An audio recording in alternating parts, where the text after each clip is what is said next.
grant that's impacted local Huntsville Utilities customers. MAGA voters in Alabama are waking up to their finding out letters after they effed around back in November and elected a moldy kumquat as president. After Trump promised to bring energy prices down by drilling baby drilling, what he actually did is take money directly out of the pockets of poor Alabama residents. In the first case of many sure to come, hundreds of people in Huntsville, Alabama woke up to a letter that told them that they now owe $100 on their utilities and they have to pay it back before next month. I've got the full letter and the exact details for you here in a second, but if you're enjoying the video, make sure to like the video and double check that you're subscribed. Here's an interesting segment on the local Fox News warning Alabama residents of the impending costs. Imagine a $100 credit being added to and then taken out of your utility accounts. Then imagine not being able to pay off your bill because of it. That's the case for nearly 50 people in Huntsville after President Trump paused federal grants, impacting over 200 Huntsville Utilities customers in total. They got the $100, but were soon sent a letter saying they needed to pay it back next month. Next month bill, that $100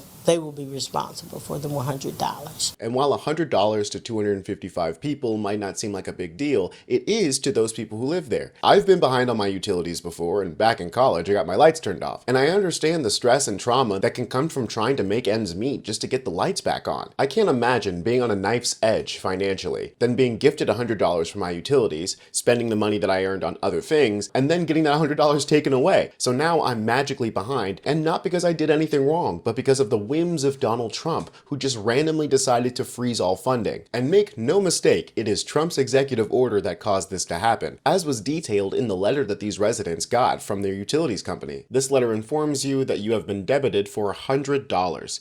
Community Actions Agency of Huntsville has notified us that the grant you received for $100 on January 23rd is no longer valid due to President Trump's executive order to rescind the funding behind the grant. The grant you received for $100 has been debited to your account and will be due with your next invoice. Now, luckily, Huntsville Utilities did say that they're not going to turn off anybody's utilities due to Trump's actions. But it's very clear here that this is not just about stopping funds from going out. This is about taking funds back that have already been credited. Here are some details according to Alabama officials. Alabama received a $1 million allocation for the LIHEAP program from the Infrastructure Investments and Jobs Act for fiscal year 2025. But according to Presley, this supplemental funding is currently paused due to President Trump's executive order titled Unleashing American Energy. How ironic. The executive order states that agencies shall immediately pause the disbursement of funds appropriated through the Inflation Reduction Act of 2022, or the Infrastructure Investment and Jobs Act. The executive order says it's designed to address high energy costs, according to utility bills, but in Alabama, it is having the opposite effect. It is not immediately known how many people will be similarly impacted nationwide. Like I said before, this is just the first of many. The mechanism by which Donald Trump is clawing this money back by suspending the disbursement of funds appropriated through the Inflation Reduction Act and the Infrastructure Investments and Jobs Act means that there's millions of dollars going out across all 50 states that will be immediately stopped. So you better believe it's not just Alabama that's going to be affected by this. Here's the National Low-Income Housing Coalition, who released this statement about Trump's decision to freeze federal grants and loans. The White House yesterday directed all federal departments and agencies, including Housing and Urban Development, to freeze all federal financial assistance. This extreme order could prevent states and communities, nonprofit organizations, and low-income families from receiving the critical resources necessary to address our nation's most pressing affordable housing and homelessness challenges. The freeze went into effect 2 weeks ago, and now we're starting to see the real-world repercussions of it. But wait, I thought Trump was going to unleash American energy. I thought he was going to slash energy costs. Remember when he said this? We're going to slash energy costs. We're going to get your energy bills in half, and that's going to bring down the cost, generally speaking. And we're going to have a whole new, we have a big announcement, and I won't tell you the name of his, the exact name. I think he's an incredible person. He's got an unbelievably wonderful wife named Catherine. So I won't tell you his name. Might be something like Burgum. He's from North Dakota. He's going to be announced tomorrow for a very big position. So everybody's waiting. There he is. Hi, Doug. He's going to be announced tomorrow, and we have somebody else that's probably coming up with him to be announced, who's a big one. And we're going to do things with energy and with land, interior, that is going to be incredible. And so I look forward to doing the formal announcement, although this is a pretty big announcement right now. Actually, he's going to head the Department of Interior, and he's going to be fantastic. I'm not going to tell you who it is. If a man really hated ads, here's what he would do. Day 1, he would install Pi on his computer without spending a dime because it's 100. Okay, it's Doug Burgum.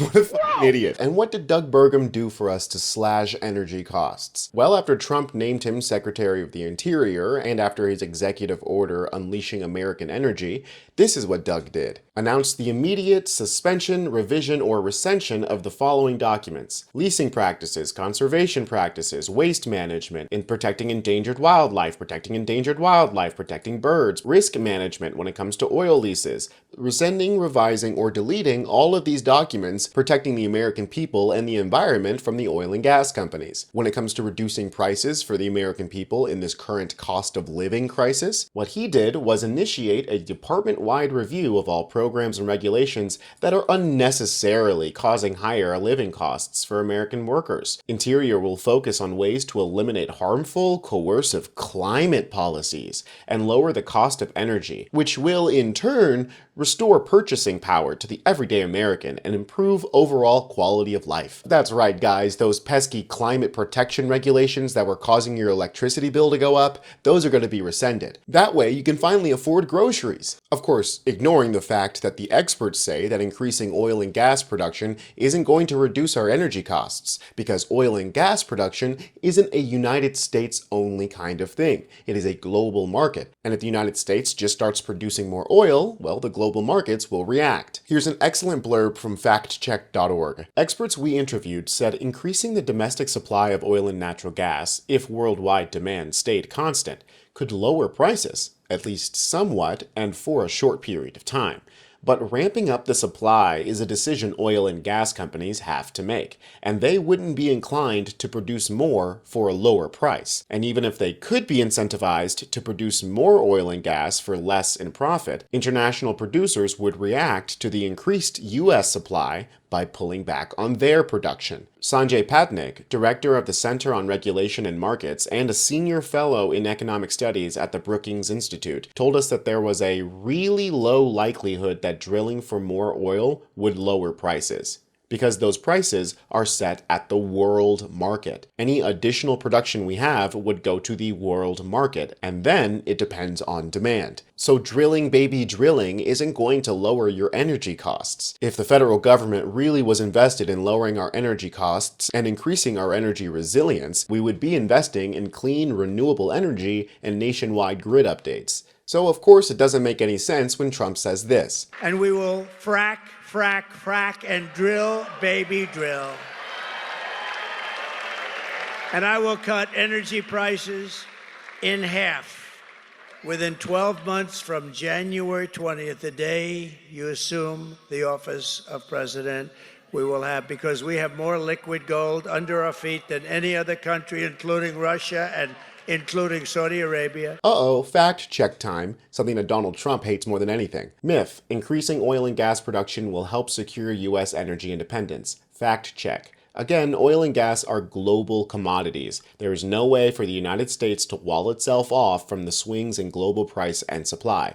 As long as we rely on fossil fuels, violent petrostates like Russia will use fossil fuel production as political and financial leverage. The only way to permanently protect ourselves from the volatility of the global oil market and soaring gas prices is to opt out entirely and transition to both clean energy sources and electric vehicles that run on clean energy. Steep federal investments that build out renewable energy infrastructure and make EVs the norm will ultimately provide a far more stable energy market for all and help protect the only planet that we got. Donald Trump doesn't like this planet or any of the people who live on it. Well, except for one, himself. and maybe Ivanka. And I just want to leave you guys with this one last resource that you can use to go argue with your conservative relatives about all the damage that Trump is doing. Representatives Rosa DeLauro and Marcy Kaptur released these 6 fact sheets that details the damage that Trump's funding freeze will have on regular everyday Americans. The one that's relevant for this conversation, freezing home energy rebates program raises family energy costs, shows the amount of dollars in millions that was supposed to go directly to American households to pay for energy costs that has already been dispersed to these various states but cannot be given to individuals. You may notice that every single state and U.S. territory is on this list. This program was going to put over $1 billion directly into the hands of American households so they can pay their ever-increasing energy costs. I know my electricity bill is through the roof, and it's not exactly going down under Donald Trump's reign of terror. We are officially entering the find out phase of the presidency. His reckless, idiotic, and greedy actions have officially started negatively impacting the lives of real Americans. The real gag is that it's going to affect red states way worse than it will blue ones. And hopefully you guys aren't affected too much either. I'm Tony Hinderman with Really American, and I'll catch you next time. Great content needs a great audience.